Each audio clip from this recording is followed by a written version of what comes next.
Whew. Oh, okay, family. It's Friday. It's hot as hell. I'm hungry. San Diego has a really large Guam community. I mean, it's not huge, but at least there is one. If you type in Chamorro on Google Maps, the CHAMORRO food, you will find 4 entries. So at least there's 4 options for me to go and check out. So like I said, it's hot. I have no AC in my room and I need to get out and like do something. So that's what I'm gonna do. I'm gonna check out Guahan Grill, as you can see right there. It's about 8 miles away. It's gonna be a 20-minute drive. Let's get to it.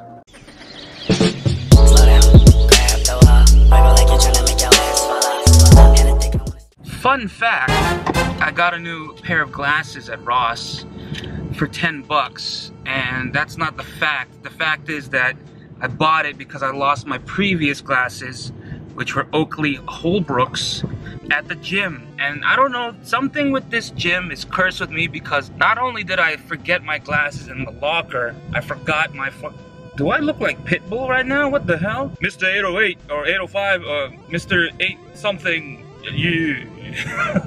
I keep forgetting something there that's like kind of costs some money, you know what I'm saying? I wouldn't care if I forgot a shirt, maybe some socks and underwear. My fucking glasses, and to top that, that's not the first thing I lost. I lost my fucking Nixon 5130 watch, my black and gold watch, my favorite watch, my fucking gold watch. I lost it there. I left a message. Like, I realized I forgot it 30 minutes after they closed, and I left a message saying, hey, I forgot my watch there, you know. And then I even fucking woke up. I stayed up all night just so I can go back right when they open. And I went in there and it's like, oh, sorry, there's nothing, there's blah, blah, blah. So I figured one of the employees must have fucking took it.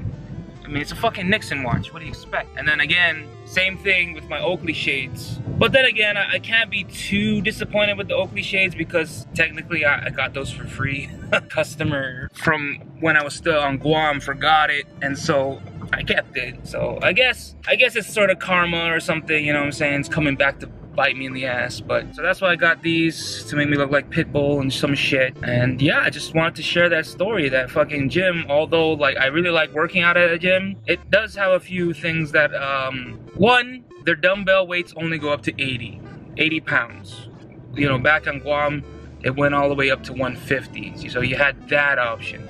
2, there's not a lot of space, I would say. Like, it's mostly dedicated to cardio. They have a lot of cardio machines, workout machines and shit, but not a lot of fucking lifting machines, you know. They only have a limited amount. So, but the one thing that I do really appreciate is there's a good number of cute girls that work out there, and they work out there consistently. So that has been like the driving force for me feeling and looking better. Like, when I was back on Guam, every day was dreadful. I'd wake up and fucking just be like, please, can I just go back to sleep? Now, I do wake up, I'm not as fucking energetic or anything. I'm not like, ah, yes, another day in the wonderful life of California. Let's go out and explore. No, I'm still lazy, okay? Let's just get that out of the way. I'm still a lazy asshole. But even I make an effort to go to the gym, even on my days off, because my gym is literally right next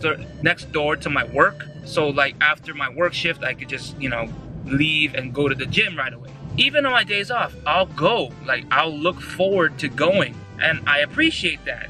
And like, it's not only just for the girls. I do notice a hell of a lot more improvement in my my lifting. Like, I am getting stronger, way stronger than I thought I would. Like, back on Guam, I was just maintaining. I was just lifting to maintain some sort of like maintenance or something. But here, I'm getting physically stronger. I'm looking physically buffer. I'm not where I want to be. I haven't checked my weight yet. I don't do a lot of cardio, which I should. Holy fuck.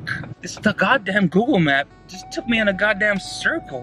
What a waste of gas. Anyways, like I said, there's a lot of cute girls.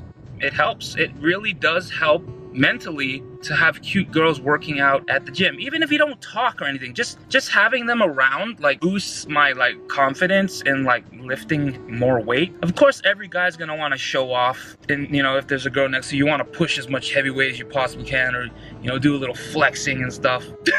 This just reminds me of I think it was 2 days ago. The cutest girl in the gym, like hands down. She's like a fit model or some shit. She looks good. Like she was nearby, right? And I was standing in front of a dumbbells, next in front of the mirror. I'm just doing, you know, I'm just doing me, hoping she noticed. But there's this other guy that was standing next to me, and we were all doing bicep workouts. Even the girl too was doing bicep workouts, and I was just doing it, doing my thing. And this guy, like, he starts like going hard. Like, he just walks up to the dumbbells and starts just like, you know, trying to look fucking all manly and muscular and shit. And me, I was just doing my thing, taking my time, listening to my music, bobbing my head and whatnot. Like, every weight I get, he would literally get the next weight up. He was legitimately trying to one-up me. But, you know, I sort of did kind of get the last laugh, because I grabbed the heaviest weight at that rack was a 50-pound dumbbell, and then I just bent down and I did concentrated curls with the 50-pound dumbbell. And so he moved on. But it wasn't over yet. So I was feeling a bit, I knew what we each knew what we were doing. We were trying to one-up each other. So I went, he went to the preacher curl sort of sitting thing where you can use the bench thing to curl and shit. I went to the sort of barbell type curling things. You know, it's a long pipe and then weights on the end connected to it. So I started lifting that. I started at 60 pounds. I think he grabbed the 70. Then I went to 80 pounds. No, I went to 90 pounds, but I was standing. He grabbed an 80 and went to the seated thing, and he started curling it. I wasn't looking at him, okay? I was just using my peripheral, but I could tell that, like, he you know, it was a competition. He's like, oh, you want to go? I'll look at me, and I wasn't even really looking. I was just bobbing my head. So that's how I sort of deal with it. Like, I nonchalantly just go up in weight, but I don't look at you. I'm in your vision. I know you're looking at me, but I'm not gonna let you bother me. So I think that gets to them more than they get to me. They're trying to show off, but I'm just like bobbing my head, and every time they put their weight down, I get one that's heavier. So that's how I do things. We're supposed to be eating. Why am I keep talking? Let's go eat.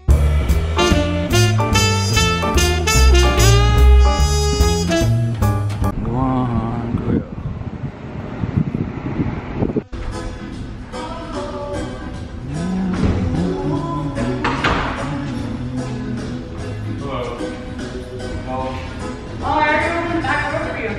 Oh, I didn't even notice that. Sorry about that. Thank you.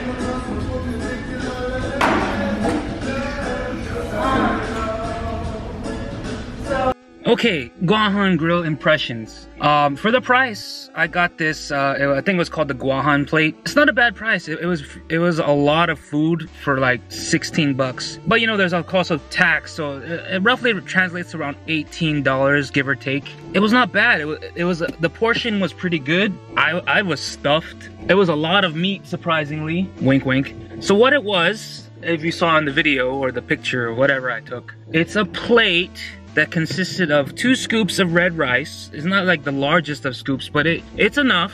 A little side salad with like their own sort of dressing. It was a very light flavor. I couldn't tell what it really was. It was okay. Had some tortilla strips and like sesame seeds and what have you. An empanada, which is like a fried hot pocket that consisted of chicken and rice meal. It's like rice porridge. It was a smaller size than what I'm used to on Guam, but the filling was a lot more than what you would expect from Guam empanadas, because Guam empanadas, though the outside of the shell looks bigger, there usually is a big pocket of like nothing, like just air. This empanada was pretty much stuffed, mostly with chicken. Most Guam empanadas have very little chicken and more rice porridge. So I can appreciate the fact that they didn't really skimp out on the meat. it came with chicken kelaguen, which is a shredded chicken, which is marinated in lemon juice with green onions, red pepper, and has a sort of spice to it. And then pork ribs, which is usually marinated and then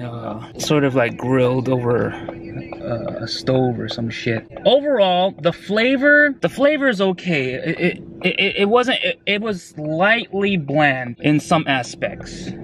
Considering, like, you're thinking of like marinated meat, but you couldn't really taste the marination. You could just taste the natural pork flavor of it all. They also asked if I wanted finadeni, which the lady pronounced it correctly, because the servers there are like, I didn't really notice any like I'm not trying to stereotype or anything, but I didn't really notice any actual Chamorro looking people while I was there. The waitresses do look like they're local here, even the chefs and whatnot. So at least, you know, she pronounced it right. But of course, she probably just works there and they trained her how to pronounce it and stuff. The finadeni itself was very light flavor. It wasn't very a strong profile. It wasn't spicy. It was more on the sweet side of things. Guahan Grill had a lot of good reviews when I looked it up. Overall, it was filling. I was stuffed. I left feeling a little overstuffed, like I ate too fast or some shit, which kind of gave me a little slight upset stomach, because it was just, you know, it had to sort of wiggle around and make, you know, the discomfort of it all go away. The service was okay. I was the only one there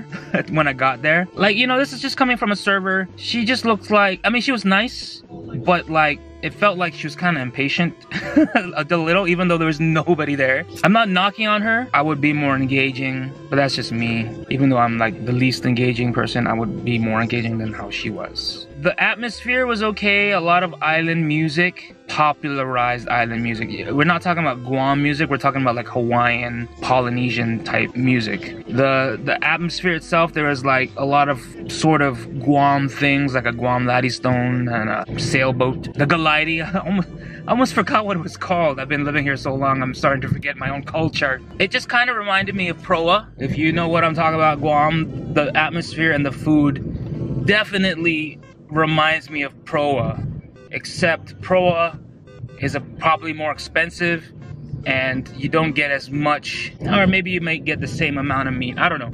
It's been 7 months since I've been in Guam, and I'm pretty starting to forget what things are like. I'm slowly starting to transform. Would I recommend to my San Diegan friends? Yes. I want them to experience Guam food like I experience Guam food. I've been eating a lot of Mexican, so that's why I want, you know, do that for them. So anyways, thanks for watching, guys. I got to, oh, there's an Arby's. Fuck, I've been wanting to try an Arby's. Maybe next time. As always, love, peace, and chicken grease, and I'll see you next time.